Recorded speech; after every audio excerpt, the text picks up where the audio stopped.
So, hello mga kalugit. Ayan, good evening mga kalugit sa lahat. So, ayun mga kalugit, maraming nagsasabi mga kalugit sa comment section ko mga kalugit sa in-upload ko gabi kung ogi ba kami ng aking tatay. Yes po mga kalugit, okay po ang aking tatay at sobrang bait po ang aking tatay.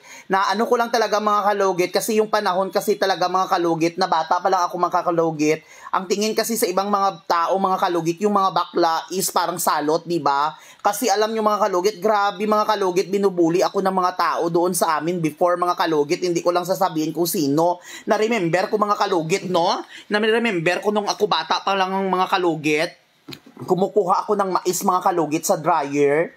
At bigla ako hinubaran mga kalugit ng isang lalaki. Hindi ko talaga malimutan yun mga kalugit na sa buong buhay ko mga kalugit na hinubaran ako sa maraming tao. Sobrang sakit at sobrang ano talaga at inaaway ako ng mga tao doon mga kalugit. At ang nag-help lang sa akin yung aking nanay. Kasi alam niyo mga kalugit, yung tatay ko kasi mga kalugit sobrang stricto yun mga kalugit before. Kasi naintindihan ko man kasi yung tatay ko mga kalugit kasi ako lang talaga nag-iisang lalaki sa aming magkakapatid, no? So, ayun mga kalugit, na-realize ko talaga mga kalugit, kung hindi ako ginano ng tatay ko mga kalugit, hindi ako magkaroon ng ganitong magandang buhay mga kalugit, no?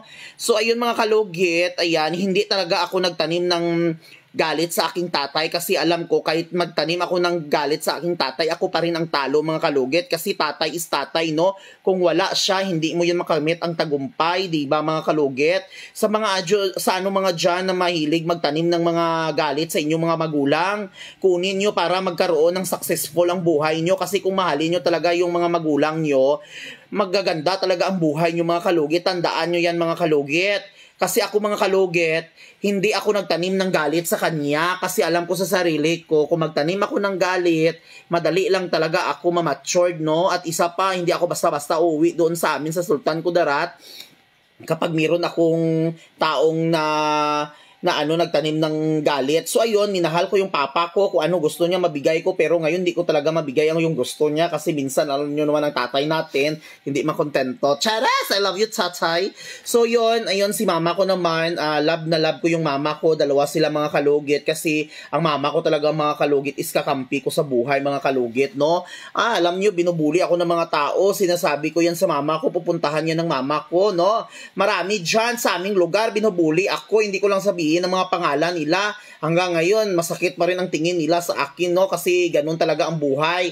Alam nyo naman ang mga tao, ng mga kalugit, hindi sila happy sa mga future mo sa buhay, no? Kasi ako mga kalugit, bata pa lang talaga ako mga kalugit. 16 years old, nag-home service na talaga ako mga kalugit.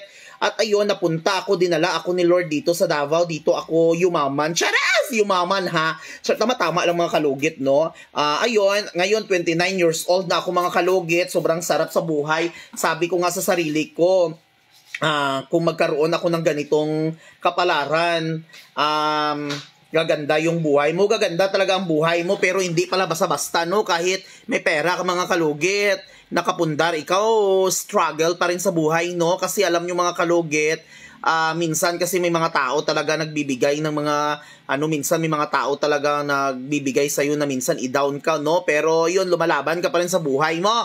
Pero yun mga kalugit, iniisip ko talaga mga kalugit na balang araw na makapundar ako at makapag-ipon ako, tutulungan ko yung mga magulang ko, no? So yun, may mga kanya-kanya na kami mga trabaho, yung mga dalawa kong kapatid nandun sa ibang bansa, sa Hong Kong at sa Lebanon, yung mga tatlo nilang anak dito sa akin, no? Ayun, nagtulong-tulungan lang kami dito.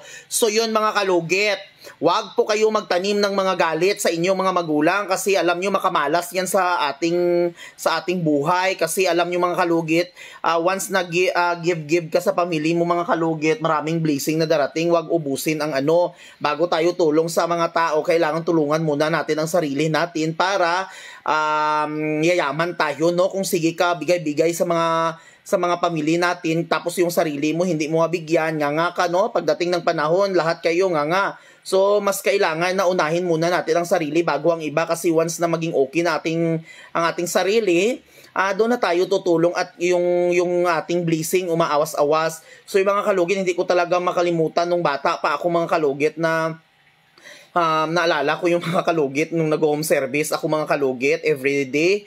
Saturday, tapos Sabado mga kalugit yan. Minsan nag-absent ako. Swerte yung mga magulang ko kasi may bit-bit akong bangos. May bit-bit akong isda, no? So yun mga kalugit, ay hindi talaga ako nag-isip hanggang ngayon kahit pagod ako mga kalugit.